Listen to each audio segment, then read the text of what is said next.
Welcome back once again to The Real Podcast, where each and every week myself and Pastor Brad talk about relevant, engaging, actionable life with you, because we all know we hear a great message on Sundays. We get amped up, we're encouraging our faith, and then you have Monday, Tuesday, Wednesday, Thursday, Friday, Saturday. That I'm not going to say they wear on you, but they can definitely be a challenge each and every time that you go through another day, because every day has its own challenges. We heard a great message this weekend, a great message talking Psalms 91. We had some awesome worship.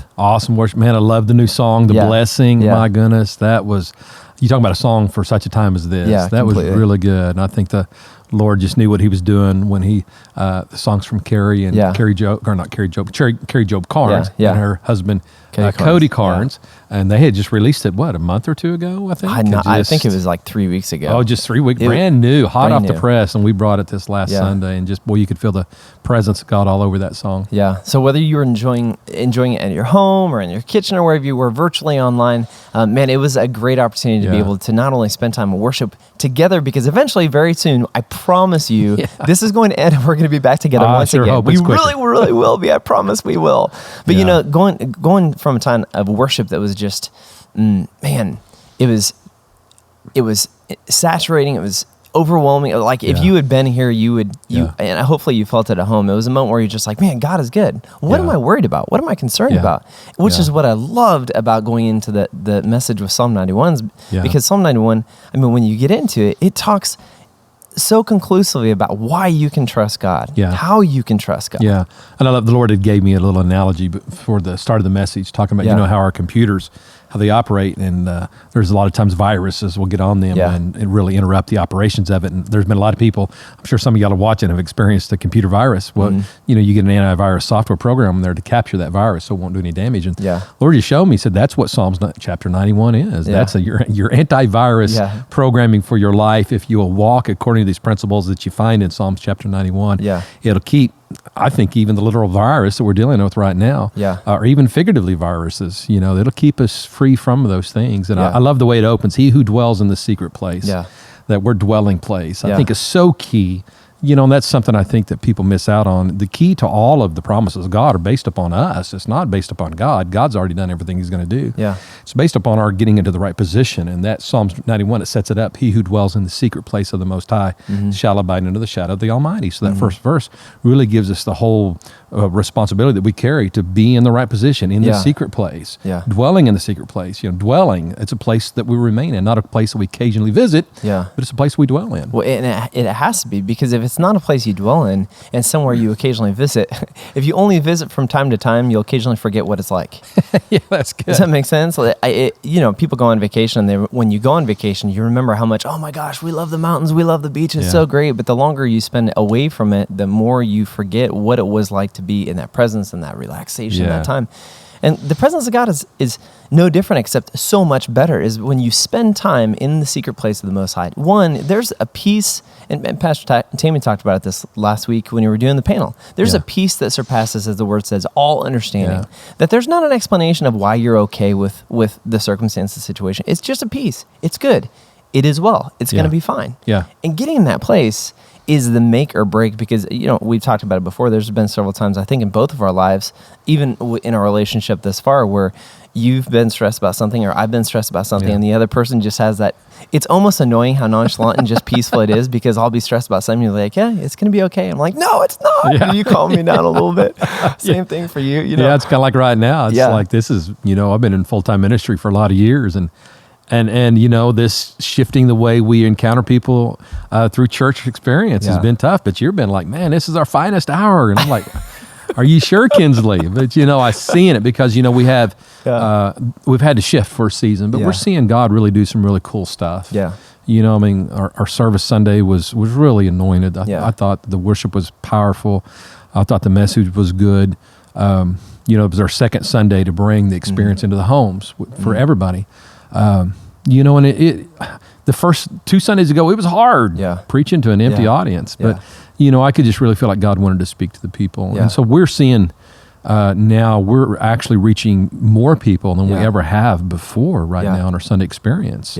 And we're not even having, we got less than 10 people in the building. I know. But our reach has expanded out so much more right now. One of the things that amazed me is that when you have when we're doing worship, getting worship ready and working with the team, is that when you don't have the congregation and the crowd, you don't realize how much you start relying upon them and their interaction with God as your interaction with God. And you have to press in.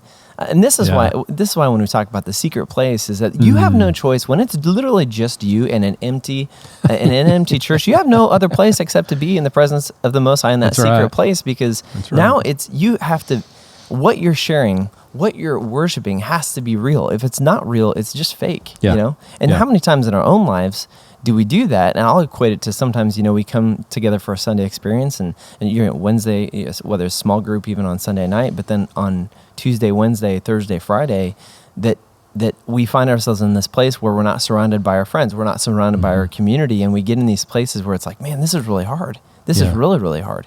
How do we walk through that? How do we prepare ourselves to not necessarily be connected or in the church all the time? And for me, it's kind of been a jolt of reality that, when you don't have the congregation here, everything has to be real. You have to be doing it whether they were here or not. And it's funny, we've said that for a long time with worship. It doesn't matter if there's nobody here or not. Yeah. We're not here for entertainment. We're here for the King. Yeah. You got to be careful what you say, because I know how many times in our pre-service prayer and rally time do we say this is just for the audience of one.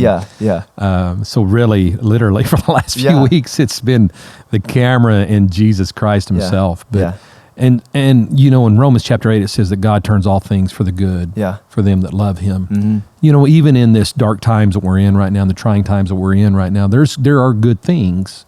Like we just talked just now about that, because it causes us it's not about a performance, and we're never about a performance. Yeah. But I know myself, being in full-time ministry so long, I found the last few weeks that I do kind of draw on the crowd a little bit, and that feedback, and it creates an energy level there. Yeah.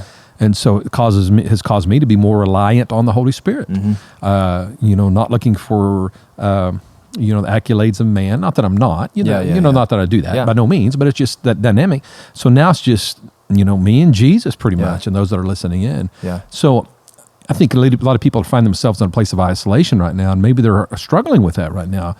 But, take advantage of the time, to spend in the secret place, the quiet place with God. One thing that I've realized, that we live in such a noisy world now. Yeah. That I have found I can't even get a good night's sleep now unless I've got a fan blowing in my room, a cover noise.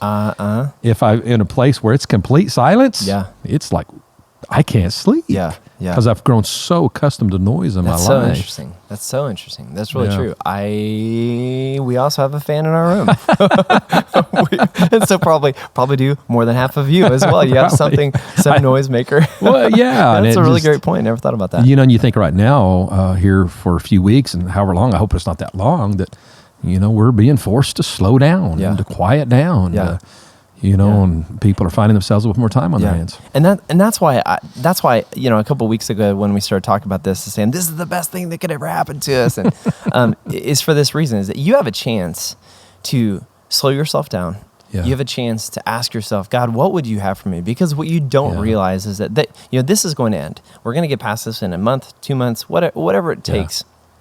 But the world as we know it, we're going to get back to normal life and normal operations. Yeah. But the reason why I think this is so important and so amazing is that it's your chance that if in the last 5 years or 10 years or 20 years or maybe last year, you haven't stopped to ask yourself, what are my priorities in life? Yeah. What are our family priorities? Yeah. What are we going to put first? What are we going to put second? And what is the line of which we shall not pass with our family? What is too busy? Because I have friends, as I'm sure many of our listeners and viewers do, man, they are gone all the time. And I mean, I like to think I'm not that busy, but people tell me I'm an incredibly busy person, but people are gone all the time. This is a great chance to recage, reset, and focus on what our priorities are. And I think we've all realized all of a sudden the brakes have been put on our life here the last few weeks. In the situation we're in, I want everybody to understand, we are concerned. Our prayers are with all those that may be suffering right now, but it is also a good time. I mean, the brakes have been put on our life. It reminds me of Matthew chapter 11, the last few verses of Matthew chapter 11, where Jesus tells us, he says, take my burden upon you. He says, my yoke is easy, my burden is light. And I like what it says in the Message Bible, because in the Message Bible, it says this. He says, come to me. Yeah. And he says, I'm going to teach you the unforced rhythms of grace. Yeah. I love that, the unforced rhythm of grace. And so if we're really walking in the will of God and his plan for our life, then we should be able to find those. You're a musician. You know what a rhythm is. A rhythm is a pattern. Yeah. That a song has. It's the pattern. So our life, I truly believe, also has a pattern to it.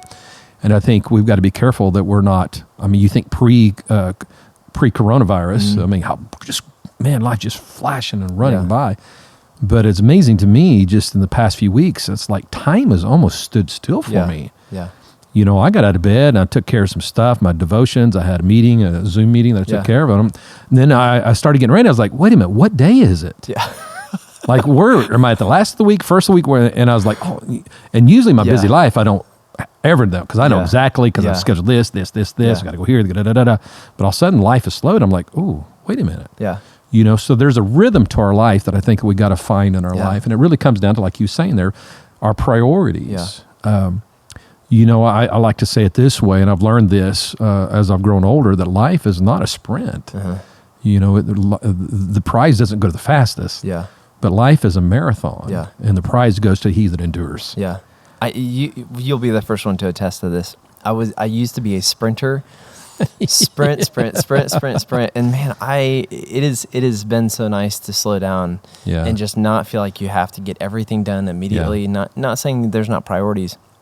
There are priorities, but it's when you get the right priority in the right place at the right time that you're able to actually enjoy it. Yeah. That it's not a rat race. It's life as God intended it to be, as community, as one. And the amazing thing to me is that, I think now, from a family perspective, I think Brooke and I, and the worship team and small groups and D groups, I think there's probably actually more activities in our life. However, because we have put priorities in place of what is important to us and what is not important to us, it doesn't feel like work. Yeah. Instead of so many of the things that happen and we do are something that we get to do, not something we have to do. Right. How many things are there in our lives? Well, let's go back, a month ago, were things that you had to do. Yeah. And it wasn't necessarily something with a mindset where you get to do it. And that's why it's so important that everything we do has to be focused upon to the glory of God. Because I know there's several people who work in jobs that are like, oh man, I hate my job. But they're not seeing what God is doing in their job. Yeah. They're not seeing what he's doing in their life and why it's important that they're doing it. And that's why, it is so important for us to take a step back, allow ourselves to say, what are our priorities? What is important to us? And what do we need to do? Yeah. Because, it'd be a shame if when life kicks back up into full swing that we fall right back into the same rut that we were in, chasing sports, chasing this, not having time for this, and these things like that. So I think we're in a season that we need to learn. Yeah. That we need to, be, like the scripture says, be quiet, be still, and know that God is God. But I think coming out of this, we've got to make sure that we don't just get wrapped up in the race of life once again and get strung out and full of anxiety because we're trying to do all this stuff. Yeah.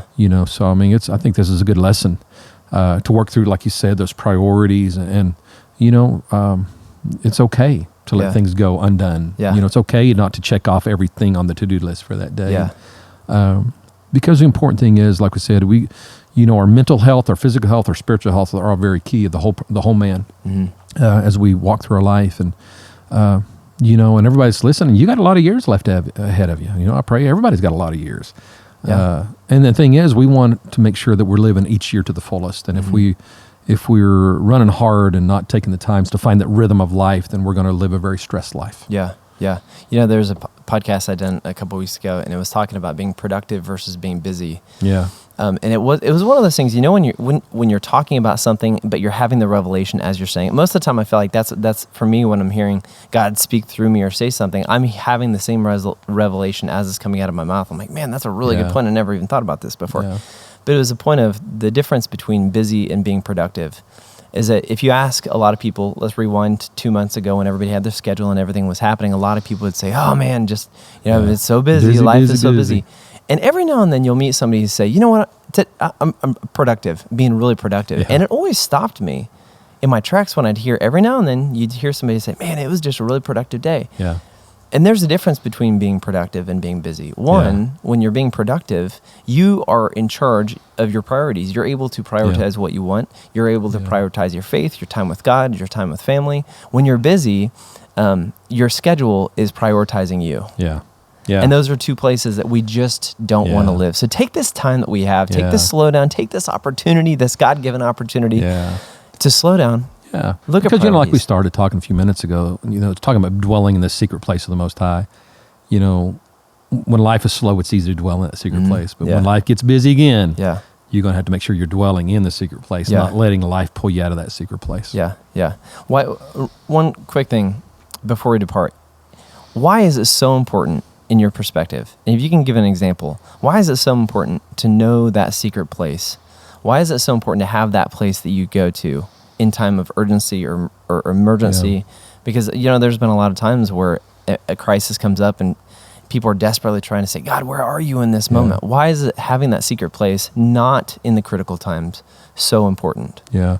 Well, I think everybody needs to know where their secret place is, or not necessarily, I'm talking about a physical location, but where it is mentally that you can get to. Because like we shared a minute ago, the busyness of life. Yeah. Not only are we so busy, but life is loud, but there's a lot of voices. Mm-hmm. And if we don't teach ourselves to slow down, find our secret place, again, it can be a physical position, a place, but maybe just a place you can escape to, you're not going to be able to hear from God as well. And I'm fully convinced God's always speaking. The problem is, are we listening? Yeah.